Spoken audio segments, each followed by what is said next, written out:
Townsend is here to help out. We're not talking the sounds of making cookies. We're not talking the sounds of, Christmas baking, all the music and stuff. That rock and roll music with you and Brooke playing That's guitar. not the sound we're talking about. We can sign your CD. That was huge. That was great. I didn't even know you guys played instruments. We're good. I We're rock good. those drums. You were great. I know you played the accordion. Anyway. So give us a story. What are the sounds that homes are missing? What have you found out? This is the sound we hear in our house. Who put their backpack here? Pick it up. Get your backpack put away. Don't eat that. That is for dinner. Don't touch your brother. Those are the sounds of our Christmas. And the don't eat that's for dinner. That's usually Marty talking to Matt. That is. Right? She's kind of mean that way. And the backpack line, too. We have a lot of disrespect. Yeah. Don't you think so? Yeah. Well, I mean, like, I look at my kids and I think, okay, if one of them accidentally steps on another one, which happens about 5 times a day. Stepping on the kids. Yeah, it just happens. We have a very small house. I accidentally smushed his face Yeah, in the bottom of my shoe. but nobody says sorry. They're just like, get out of my way. You should. Why were you there? They're giving all of this talk. But if anything, you'll say like, my bad, sorry for dislocating your arm, Spencer. Yeah. We don't get a sorry anymore. And that's really weird for me because I went to a private school, Darren. Oh. And Cardin in Salt Lake City. And at Cardin, it wasn't a correctional facility. It was right before you go to correctional facilities. Cold in a private I dodged school. the bullet. But I learned there that when a teacher walks in, you stand up to show respect. You always look the teacher in the eye. You always say, please, sorry, forgive me, excuse me, pardon me. You said all of these words. You said thank you. We have all of these signs of respect. And I learned them, and I'm realizing I don't even use them anymore. I'm falling out of the respect. Well, do you think, so you talk about kids, smushing each other's face with their shoe, but really the fighting obviously fits into the intentional disrespect category. But when you talk about the everyday dialogue that goes on, the pick up your backpack, the don't do this, don't do that, is it intentional? I mean, people aren't intentionally I think we're just moving on. We're just we're busy. We're culturally not even paying attention to those things anymore. In fact, I don't even think we teach them. So today we're going to go through 5 keys, 5 things we should do to show respect. And by the way, most of them aren't even about the words. There's a lot of things you can do to show respect, okay? So the 5 keys to showing respect, do you know what the first one is? By the way, do you give respect or do you earn it? That's a trick question. That's a trick question. You do both. Give it? You got to give respect, and it's got to be earned to some degree, but we're going to start with the giving, okay? So the first rule is to keep private things private. One of the best ways to show respect is to keep private things where they need to be. Every one of us has skeletons in the closet.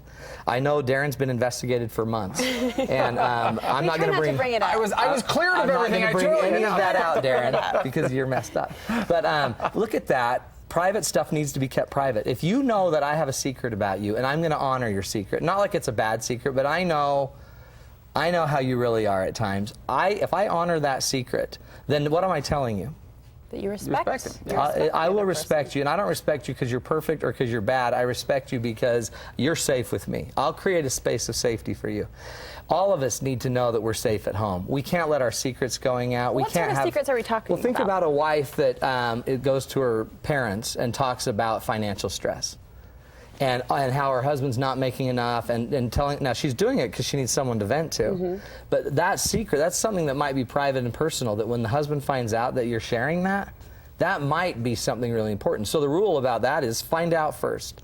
Is it okay if I share with my parents our financial situation, or is that something we'd rather keep private? Well, even thinking like of kids, because kids, like maybe brother or sister sleep with the teddy bear and they're 12 years old or something like that. I mean, those would be secrets that you would not want to share, right. or embarrass them or something. Hey, Timmy wet the bed last night, and he's 14. Let's go tell everyone at school. Those are secrets. Every family's got them. They're just personal little private things that we should keep private. So the first challenge. And teach your kids to keep those private. Yeah, please. I can't tell you how many primary teachers have come in and told all of our secrets, and they're like, oh yeah, your kids talk all the time. I'm like, I hate my kids. You have an assignment here. The first assignment is I challenge you to have us. Everyone always tells you something in confidence. I challenge you to keep your confidences. What I love in my job is I know a lot about a lot of people. And even people that I know that are around me, they're neighbors and friends and stuff. And I love not being able to tell. I love that I don't even get to tell. I just love to keep the confidence. And it actually makes me feel stronger, not better, but just stronger, that I know stuff and I have the discipline to not say it. We can't talk about respect without talking about loyalty. You got to have loyalty. So the best loyalty to have, if you're going to have it, is loyalty to the absent. One of the best ways I've ever found to show how loyal of a person you are is to talk positively about people when they're not there. It's so weird. I would always talk normal and positive about you, Brooke, when you're here. When you're sitting but right when you by me. leave, I talk so bad. Yeah, funny. My ears always burn. But what's so funny about that is that when I do that, everyone in the studio would know how I would treat all of them the minute they leave. So one powerful way to show respect is honor the people that aren't present. So here's a little homework assignment for you. Every one of you, I want you to talk so much positive and good stuff about your partner that they actually end up hearing through the grapevine how much you talk positively about them. It's a pretty cool challenge, and I want you to keep talking until your husband comes up and says, "What are you saying about me?" I like that. Because everyone thinks I'm the bomb. I like that. Right? So the third one, who knows what the third one is? You guys got to prompt me on these. It's on the screen right there. It's more about your delivery than content. How many times have you had somebody say something offensive and you're offended and then you're like, oh my heck, and they're like, oh, I didn't mean that. I didn't mean to offend you. Sometimes we think if we just say, oh, I didn't intend to offend you, that we didn't offend you. So one of my rules is let's focus more on your delivery, maybe more than even your intent. Let's finally get good at delivering respectful conversation. Let's watch our tone. Let's watch our topics. There's certain topics that we throw out, or there's certain issues of timing. If I throw out at a bad time, and let's say a woman's not feeling great about her body, she's gained a little weight, and I throw out some comment about, hey, nice sweats. Yeah. Ooh, salt. Bad timing. Rub. Yeah. Bad timing and disrespect. So we're going to now start focusing on the delivery. I want you to start paying attention to your own tone. To how it's said. How did you say those words? Was this the right time to say those things? And is this the topic that always starts a fight? So pay attention to that. And you say there are certain words that just spell out respect. Yeah. Okay. The words of respect are very simple. They're words like I'm sorry, forgive me, may I. I learned that. Those words you learned in your private school. How long has it been private since school. you've heard that? May I? May I borrow your sweatshirt for whatever? Okay. May I please? Thank you. And all you're of those borrowing words. the sweatshirt because you've gained a little weight. Because I've gained a little weight, and she's got some Words of great respect. sweats. Oh, sorry. Okay. So But I a do homework have great assignment on sweats. this one is I want you to go start using those words around your family and see if you can notice others using them.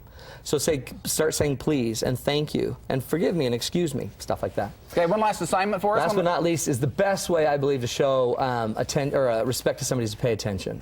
Pay attention. This is huge. This is so big. Think of it. If the President of the United States came in and sat down and had a conversation with you, you would probably pay a completely different level of attention to the President than you would your 5-year-old. Is it that you respect him more? Probably. But the reality is that your 5-year-old you should be respecting. So the assignment is I want you to pay so much attention to people that they actually feel that you're honoring them. Turn everything else off and turn to them, look in their eyes, and pay attention. I love it. Great idea. Fun stuff, kids. We've got Matt's rules and all of his assignments listed on our website. You can find Mark there. You also have a...